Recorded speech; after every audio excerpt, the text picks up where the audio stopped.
الحمد لله رب العالمين والصلاة والسلام على نبينا محمد وعلى آله وصحبه أجمعين. أما بعد, bugungi va'zimizda Alloh subhanahu va taolaning eng yaratgan amallari to'g'risida so'zlashib ketiramiz. Bu hadis bizni Abdullah ibn Mas'ud radhiyallohu anhu rivoyat qilina.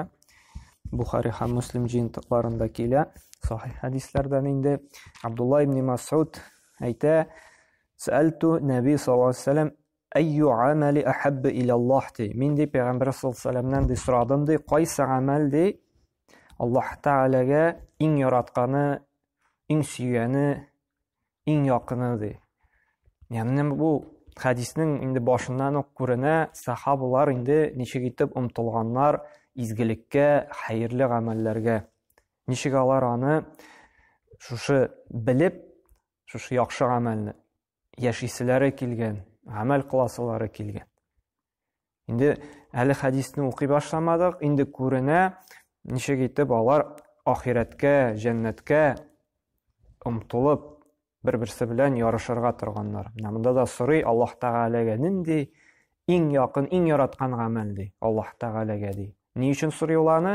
Shuni bilgachini, shu Alloh taolo yaratgan amalni ishlar uchun so'ray. Bildingda bitting uchun tug'il yoki ma'rifatni orttirir uchun tug'il, yashar uchun so'ray. Bizda ilmni olirga tiyishmiz, uni bilib, anglagach yashar uchun. Shu vaqtda bo'lsak, biz o'ngishga erishacakmiz. Nechik sahobalar o'ngishga erishdilar bit, mana shunday umtilishlari bo'lib, xayrlikka, jannatga, ularga shu dunyoda o'q qaybirlarına endi jannat va'da etilgan edi. Mana shunday qoti din uchun, endi izgiliklar uchun yonib turgan uchun, umtilgan uchun, bir qati tirishliklar qilgan uchun. Payg'ambar sollallohu alayhi vasallam narsa deydi? Alloh taolaning eng yaratgan amali degach, as-salatu ala vaqtiha. Namazning o'z vaqtida o'quvdi. Alloh taolaning eng yaratgan amali ekan, bizdan, qullaridan u o'z vaqtida o'qilgan namoz Alloh taolaning eng yaratgan amali bo'lib turadi. Eng birinchi shu Alloh haqi. Ya'ni namoz bit ul g'adatligina ibodat tug'il. U bit Alloh qarshina boru. Allohni shu belgilangan vaqtda Allohni zikr etu, esga tushiru, uni ulug'lov, uni maqtov, uni ko'taru, belgili vaqtda Allohga boramiz biz, Alloh qarshina. Sajdaga boshimizni qo'yamiz, yelamiz rukuqqa. Allohni bütün dunyoning mashaqqatini unutib, Allohni esga tushirib, Allohni zikr etamiz. Ham Alloh subhanahu va taolo Qur'onda da narsa deydi. Nisa surasining 103-oyatida Inna-s-solata kanat 'alal mu'minina kitaban mawquta de. Durustlikda de, haqliqda namoz vaqti belgilangan farz amal etib yuklandi de. Mana bu namozning har birisining o'z vaqti bor. Ham bizga farz etildi shu belgili vaqtda o'qirga, shu namozlarni. Lekin biz ne ishlaymiz? Qizg'anishga qarshi iymonimiz zaifligi orqasida, dinimizni durust etib anglab bitirma orqasida vaqtni chiqaramiz. Yoki ish bilan jiyib o'qiymiz. Ko'p taralgan shunday qizg'anishga qarshilikda ilmsizlik orqasida jiyib o'qisanda bo'ladi deb. Ertangisini o'qiydi, ishga chiqib keta, uylasida qola, ikindisida qola, oqshomida qola, uyina qaytqach, oshag'ach, anda serialni qarab bitirgach, Balsudusini yuvib bitirgach, ishi bitgach, ishim bitdi endi, hozir endi azrak Allohni da esga tushirib olsam deb, butinisini jiyib, uyib o'qib qo'ya. Uylasinda, ikindisida, oqshomida, yastumida. Yari endi oldi, men bitta bik mashg'ul kishiday, Allohni esga tushirga vaqtim yo'q menimda. Mening bitta bolalarni o'stirasi bordi, ish olasi bordi, yaxshi mashina olasim bordi, men Allohga vaqtim yo'q. Ana jitayni sen shu ish bilan jiyib o'qisam, shunisi da senga yaraydi. Alloh taolo hajatmi bunday bizning jiyib o'qilar? Yo'q. Ana narsa hajat. U namoz o'qu o'z vaqtida u bizga hajat. Bizga kerak ol, Alloh taolaga tug'il. Ishimiz bor. 8'de kelasin, 12-дән 1-гә хәтлек обед, 1-дән алып 5-кә хәтлек эшлисең. Біз бит беребез дә ярый әле миңа 10-га барырга дип, эшкә сәгать 10-га бармыйбыз. Я бит тансын килмим. Чөнки беләбез, аның җәзасы булачак. Яки сине эштән куып чыгарачаклар, яки хезмәт хакын кисәчәкләр, яки премиянсыз калачаксың. Берәр нинди нәтиҗәсе булачак. Җәзасыз калмаячаксың, беләсең. Шулай бит? Һичшиксез шулай, монда берни шик тә юк. Һәм шуңа куркып, ул 8-гә түгел, 8:10 минутка яки 8-нче яртыга килеп баса. Яки анда начальствога ярыйсы киләдер, ялагайланасы килә. Әзрәк премияны арттырмасмы, хезмәт хакын арттырмасмы. 5-тә кайтмый, 6-да, 7-дә кайта эшеннән, тырыш эшчеләрдән буласы килә. Шушы вакытлыча 3 көнлек дөнья өчен, 3 тиен өчен ул күпме тырышлык куя. Ул калачак, ахират көндә бу булышмаячак. Әмма дә ләкин мәңгелек тормышына җәннәткә кертүче иң олуг сәбәпләрдән торучы гамәлен ул җиңел карый. Әйдә ярар ди. Вакыты чыкса да ди, җыеп уксам да ди, уйлап та белмий. Шуның белән без инде үлчәргә тиешбез. 3 тиенлек, 3 көнлек дөнья кадерлеме безгә, яки мәңгелек инде ахирәттә яшәшәк тормышыбыз бездә беренче урындамы. Менә әле укыдык бит Мәгъун сүрәсен. Анда нәрсә ди Аллаһ Тәгалә? Фәвәйлүл лил мусаллин ди. Кайгы хәсрәт ди намаз укучыларга ди. Кеше әйтер, ничек инде кайгы хәсрәт ди, инде намаз укы, тагын миңа ни кайгы хәсрәт булсын ди. Мәлик Аллаһ Тәгалә куркыта, намаз укучыларга ди кайгы хәсрәт ди. Әйтми, намаз укучыларга дими. Намаз укучыларга кайгы хәсрәт ди. Хәсрәт ва ничек инде намаз укып та әле кайгы хәсрәттә булып була. Шуннан соң Аллаһ Тәгалә дәвам итеп әйтә. Нәрсә ди? Әлләзина хум ан салатихим сахун ди. Кайсылары ди намазларына җиңеллек белән карады ди. Ягъни вакытында укымадылар ди. Кичектерделәр ди, вакытын чыгардылар ди. Тиешенчә әркәннәрен, ваҗибатларын, сөннәтләрен тиешенчә җиренә җиткереп укымадылар ди. Ягъни җиңел карадылар ди. Анда тиз-тиз генә анда тавыклар җимне шукан кебек кенә шукып алды да, анда зикрен дә әйтеп тормый, җүнле башлы җиренә җиткереп инде чыга китә. Ягъни булдымы, булды өчен генә укый. Яки вакыты чыгар алдыннан гына укый уланы җиңеллек белән карый инде. Менә шундыйларга кайгы хәсрәт ди Аллаһ Тәгалә. Кем намазына җиңел карый, намазын чыгара, җиренә җиткереп укымый, аны хөкемнәрен белеп бетермей, өйрәнмей. Һәм инде тагын кемнәрне әйтә? Әлләзина хум юраун ди. Һәм шулай кайсылары ди намазларын рия өчен укый ди. Ягъни күрсәтер өчен укый ди. Ихлассызлык. Кешегә күрсәтер өчен. Менә бу намаз укый, бу тақвалы бәндә, мәчеткә йөри. Менә изге кешеләрдән шундый сүзләр ишетер өчен, үзен мактануын өчен, дан шөһрәт казаныр өчен, шуның өчен укый. Менә шушындый кешеләргә дә Аллаһ Тәгалә нәрсә ди? Үкенеч, хәсрәт ди кыямәт көнендә. Менә бу аятлар безне гафиллектән уятырга тиеш. Һәр намазны үз вакытында укырга тиешбез. Әгәр дә без шушы кайгы хәсрәтләрдә булучылардан булмасак. Һәм инде намазларны һәр вакытта үз вакытында укып барсак инде, бу Аллаһ Тәгаләнең инде иң яраткан гамәлләренә керә. Әгәр дә без Аллаһ Тәгаләнең ризалыгын аласыбыз килә икән, аның яратуын аласыбыз килә икән, без намазларны үз вакытында укырга тиешбез. Вакытын чыгармыйча, кичектермичә. Шул вакытта Аллаһ Тәгалә шушы намазыбызны яратачак, намазыбызны яраткач, безне яратачак инде, ахир чиктә инде уңышка ирешәчәкбез. Бу дөньяда да һәм ахирәттә дә инде. Шуннан соң сорый: Абдулла ибн Мас'удның беләсе килә шушы яхшылыкны гамәл кырга. Аннан соң ни гамәл ди? Сумма айди. Кала биррул валидейн ди.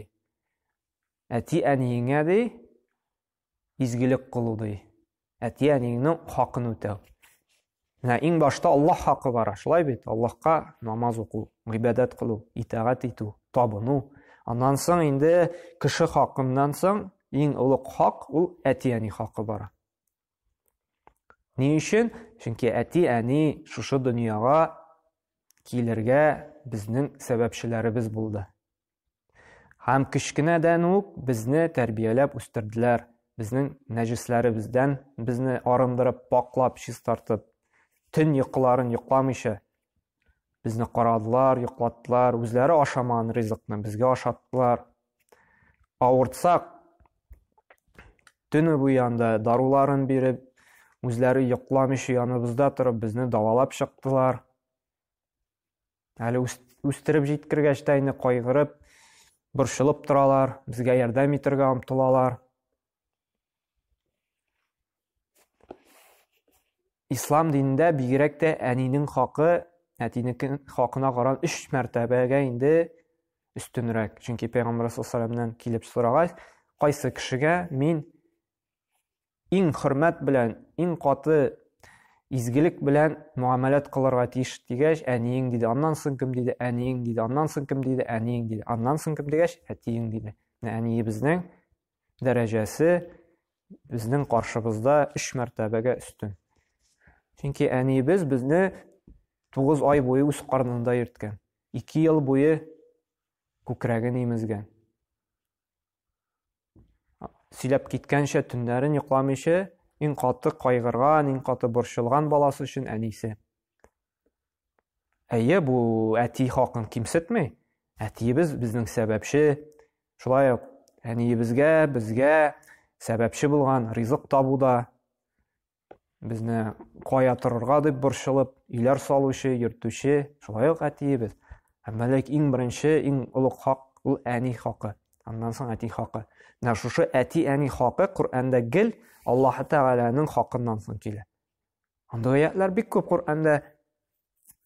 Аллаһ Тәгаләгә гыйбадат кылыгыз, аңа тиңдәшлек кылмас һәм әти әнигезгә изгелек кылыгыз. Әти әнигез картлык көнендә булсалар, аларга уф дип әйтмәгез ди Аллаһ Субханаһу Тәгалә. Анда аятлар бик күп. Аллаһ хакы килә, аннары әти әни хакы килә. Менә бу кешеләрнең хакы иң зурысы әти әни хакы. Аллаһ Тәгалә картайгач уф дип әйтмәгез ди. Чөнки яшь вакытында алар сиңа бик күп ярдәм иткәч, аларга уф димисең. Әмма ләкин инде картайгач, алар синнән ярдәм сорый башлагач, алар туйдыра башлый, шуңа күрә уф диәсең килә башлый. Һәм менә бу хадистә иң яраткан гамәле Аллаһ Тәгаләнең әти әнигә изгелек кылу.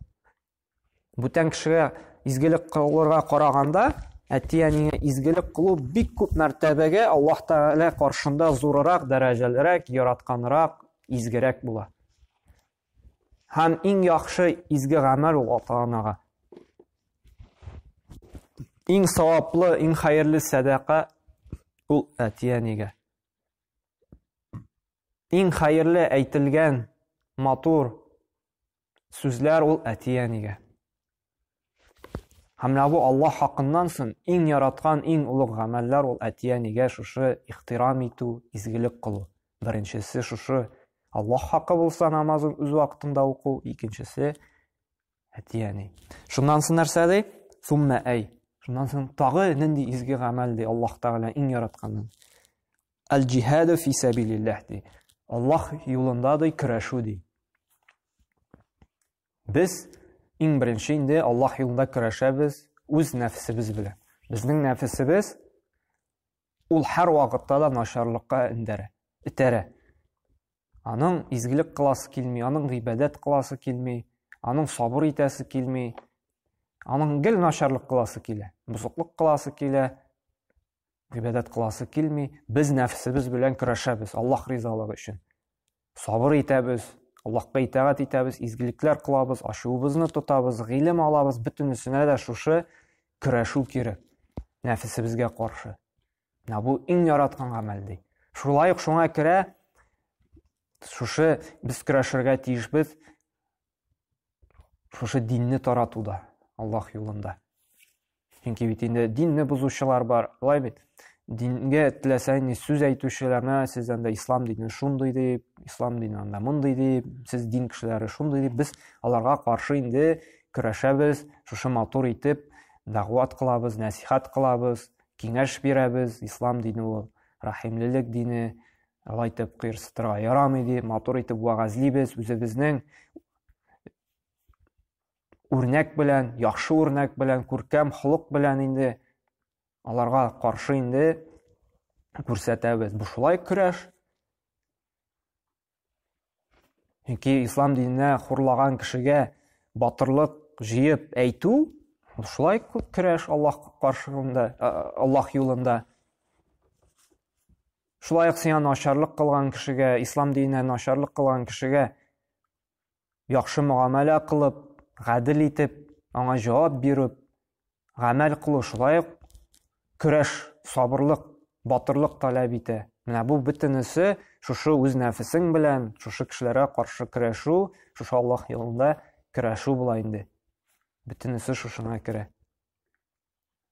Менә шушы Аллаһ Тәгалә каршында инде иң яраткан гамәлләр инде.